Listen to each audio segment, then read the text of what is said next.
There are many things that catch the human eye.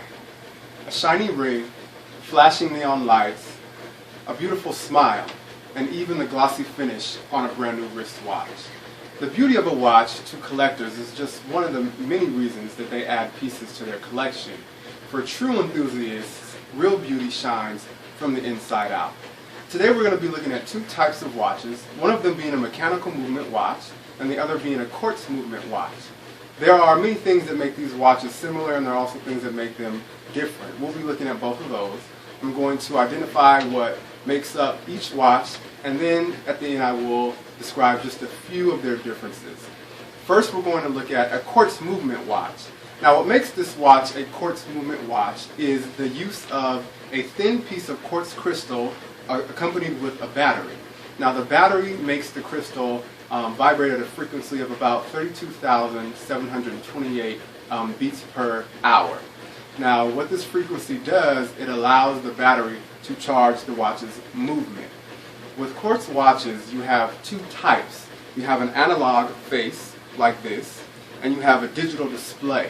The difference between the analog and the digital display is with the digital display, the battery and the quartz crystal is accompanied with a small computer chip.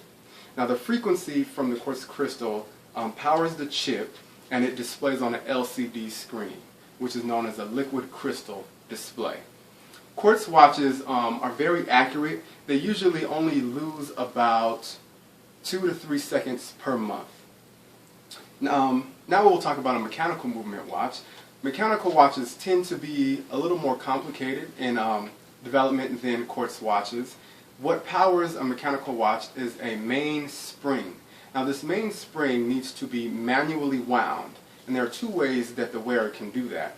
The first way is to wind the crown on the watch, which is this knob in the middle, and you twist it until you hear a click. And once you do that, you know that the mainspring is fully wound.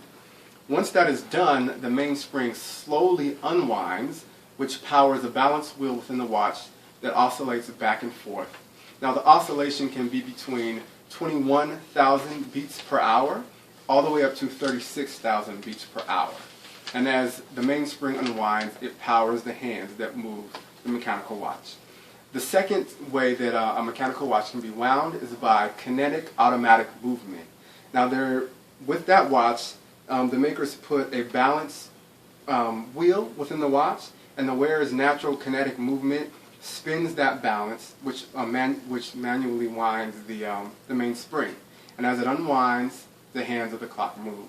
Now, usually when a mechanical watch is fully wound, it can last 40 hours before it needs to be fully wound again. Mechanical watches are a little less accurate than quartz watches. They can lose or gain up to 6 seconds per day. Now, some of the differences between a quartz watch and a mechanical movement watch are obviously the accuracy in time, with quartz watches losing about 24 to 25 seconds per year if you never adjust the time, whereas, as I just stated, mechanical watches lose or gain up to 6 seconds per day. Also, quartz watches tend to be much less expensive when compared to a mechanical watch.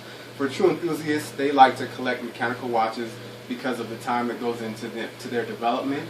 The most expensive mechanical watch was a Patek Philippe that sold for $11 million in 1999. If we're talking about maintenance, quartz watches usually need a new battery every 2 to 3 years, whereas mechanical watches need to be serviced by a certified watchmaker every 2 years, and this charge can be about $300 to $600 every time you take it in. Now, whether you choose to go with a mechanical watch or a quartz watch, timepieces are truly a thing of beauty. Thank you for your time.